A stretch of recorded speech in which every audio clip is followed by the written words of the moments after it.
MC Kapale ayogera ku muzungu kyokka ali mu nnyumba yaki ya muzungu nagamba ekizungu talina appetite yakyo oba olusi bayinza n'okugoberera eyo video nemuleetera obuzibu olaba bwe bamutikka so Kapale bajja kutikka maidi okomewo ffe tugenda kusekerera ekitegeera tugenda kusekerera odde ku zero ekitegeera oli ku YouTube channel agaliwo tuula kalira emboozi egw'amakerenda asiwa mto olugero nga talumanyi abasiddi omusunsuzi linnya lyange agaliwo YouTube channel kwoli atugenze maaso okubanga tugoba agenda maaso okubanga tunanyamuko ku nsonga ezigenda maaso okubanga zitambula mu ggwanga anina omukyala gwendi naye olunaku olwaleero yanagenda maaso okubanga asensula ensonga anga bwe zigenze maaso okubanga zibagenda maaso okubanga ombuuliza ku mulabi wange atugende maaso bannange mbalamusizzaako mugamba ky'obulamu butambula butya nze Ritah Nambejja atulina Nambejja kansuubire nti ensonga nazigenda maaso okubanga azikwata ngeri ya Kimbejja Nambejja tugenda kubanga tutandika straight away waliwo ensonga gye mbadde ngenda maaso okubanga ndaba mwana mulenzi MC Kat buli wenjogera MC Kat sankwata nnyo mwana mulenzi MC Kapale oba gwenza okuyita Kawuki Simon Nelia Bashiri yali yalifuna Kawuki Simon MC Kapale yagenda maaso okubanga ava wano mu ggwanga ebbanga tirinaba nakuba nti noliweza myezi ebiri abwe yagenda maaso okubanga atuuka ebunaayira abannayuganda balina kye bayita obwangu wiiki 2-3 omwana tugenda omulaba nga amenye viivi ye teryamuluma bwe amenye viivi ng'alimenyedde muzungu nagenda maaso okubanga amunaanika akawete anamugamba munnaye nkusibiddeawo era essaawa yonna affe tulindirira ki mikolo wabula oluvannyuma lwa MC Kapale ogenda maaso okuba nti nno anaanika omuzungu akaweta ffe twasanyuse busanyusi kabeera ka ring atwasanyuse busanyusi wabula wakati mu kusanyuka tuba tuli awo ku zilive ze zino eza TikTok zaabeerako ekiro ng'ayina omuwala gwa invitinze bwa inviting omuwala batandika okwogera MC Kapale ayogera ku muzungu kyokka ali mu nnyumba yaki ya muzungu nagamba ekizungu talina appetite yakyo teyakomyawo kati ng'agamba kana kawola ke yabadde nako ku live nti kati omanyi kye ngenda okukola kankupangire ojje eno nkuyite sister wange bajja kuteeka wano osule mu garage kati nze nga nzijeyo nkwatire buli ki byonna nze nga ngenda wali nga mbalule w'omuzungu nga sente zikola ki zijja of which kye kitu kyenatunule neŋŋamba live zino tezireete muttagali but what's your take ku kintu ekifaananako nga bwe kityo nga gwe omukyala n'engeri gy'olabamu ensonga kyengenda osooka okwogera ngenda kwogera nti Kapale ezo live ze zakola teziriiyo cause ensi gy'alimu ebyo ebintu bagoberera nnyo bw'otunuulira cause ku live kwabaddeko abantu nga 100 totegeera ani alaba totegeera ani asigazza ka vidiyo ako buli omu akirabye akitutte atya ekitegeera mu madda kisobola okuzaalira obuzibu kati nze kusaidi yange Kapale yandisoose nakkakkana nasetolinga n'omuzungu we cause ebyempapula waba byaliko si byangu nti tagenda kuva eri oba olusi bayinza n'okugoberera eyo video nemuleetera obuzibu olaba bwe bamutikka so Kapale bajja kutikka maidi okomewo ffe tugenda kusekerera ekitegeera tugenda kusekerera odde ku zero ekitegeera odde mu kwegayirira muhangi ate bikuleetera obuzibu obadde ofunye omukisa so mbadde nsaba okozesa ogwo omukisa omulungi cause bagenda eyo Uganda yagaana Mungu akubiseeko omukono osobole okufuna empapula mangu kati ate gwe oli mu bizanyiramu okitegeera so nze mbadde nkusaba osooka okukakanya amalala wansi osooka ojje ku media ebyo byoyita omukazi wabweru biki abantu babisigaza okitegeera ate nze mbadde manyi nga bw'oli Muganda tuli babuufu okitegeera mbadde manyi oli mu buufu naye ebyo byolimu si bya babuufu okitegeera okay kati gwe olinga agamba nti nno Kapale zino live zaliko maybe nti ziyinza okuleeta ttagali mu mbeera emu endala gogolooza live ziyinza omuleetera obuzibu zijja muleetera obuzibu nnyo 100 ku kinnaakyo cause tomanyi nga we nayogedde mu kusooka tomanyi ani agenda asigaza video okitegeera tomanya agenda asigaza video era buli omu alabye video nze njajira abantu twale kirala omulala agirabe agitwale ki bulala so kati Kapale wetereze mukwano tetwagala koma okomewo eno kozi onokoma ofe tujja kuseka wetuli okitegeera naye ate zino video Kapale zaakola aziyogera mu lulimi Luganda kati bali abayogera ku bazungu ani anodooza waliwo enankanyawo sebo bali ensi zirizo zatuleka wemba ngamba kozi balina abavuunula okitegeera bajja funa avuunula adde akoleki akuvunulire bakutikko baba kusibe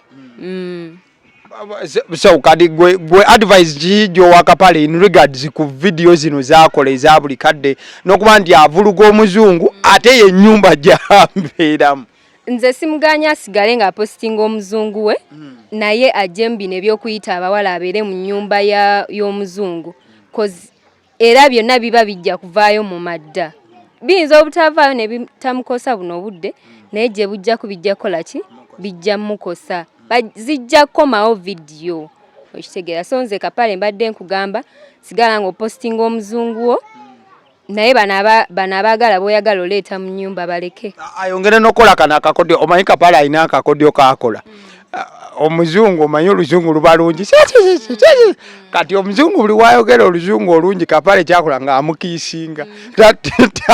tamulinda akwogera nga amunywegera buli omuzungu aba mugamba mbu omuzungu abeera abuuza Kapale do you have any kids in Uganda Kapale nga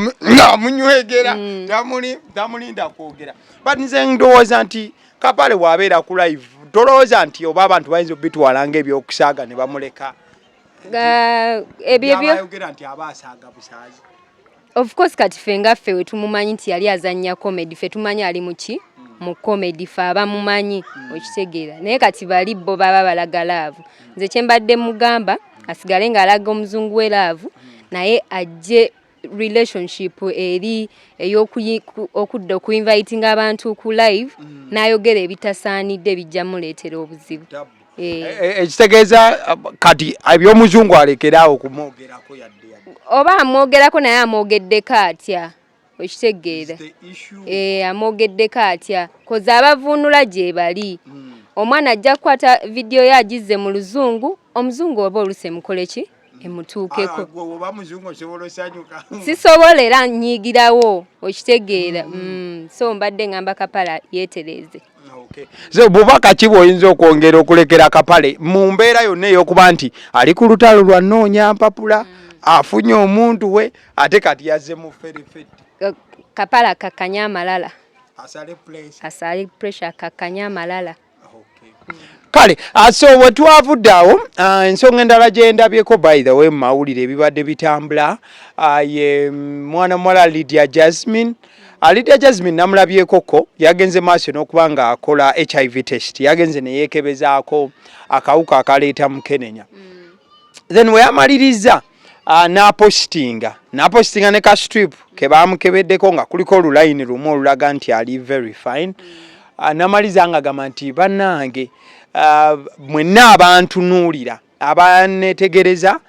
aba looking up to me mugende maaso n'okubeera nti mukolanga bwenkoze diro wasembayo okwekebeza and all that. What do you think of this if at all celebrities start doing such a thing gwe kikyo olowooza mu mbeera eyo kyengenda okwogerako Ritah Jasmine webale nnyo kansoke nkwebaze webale nnyo webali eddala watuwadde example kintu kirungi nnyo wayambye abawala nti basigale nga beekuuma buli amu ali eyo obulamu abantu balwadde kyenyinza okugamba nti olaba gwe wavuddeyo naffe tugenda kulabirako tukole kyekimu n'abalala abayimbi abamu abatali Ritah Jasmine buli omu agoberera alabe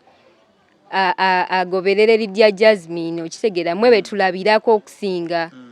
so abawala Ritah Jasmine webale nnyo webalire ddala olinga agamba mpulidde ogamba mbu abayimbi kati nammwe mugoberere olinga agati abayimbi balina tagali be babeere nnyo mu bintu ebyo ebya gravity byayimba kwepiita anti kati kwe tugenda olabira sigenda agamba nti mwe babeera nnyo naye kwe tugenda olabira okitegeera Ritah Jasmine yabaguliddewo ekkubo then n'abalala bakole ki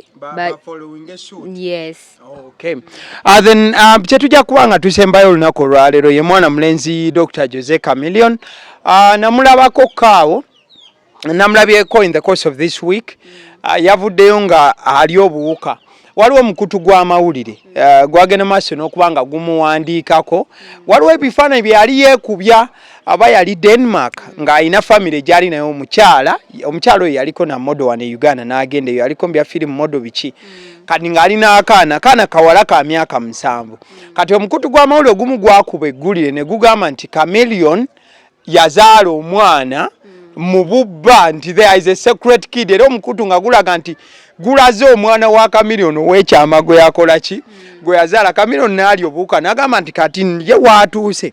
agenda kulekeraawo kubyakubya ebifaananyi n'abantu olw'ensonga nti ebifaananyi abantu ate batandise kuba nti nno babeeraawo bo ne bakolamu ebyabwe bye bakoze eki bye baagala oba bye basanze. Then I could ask what is your take on that ddala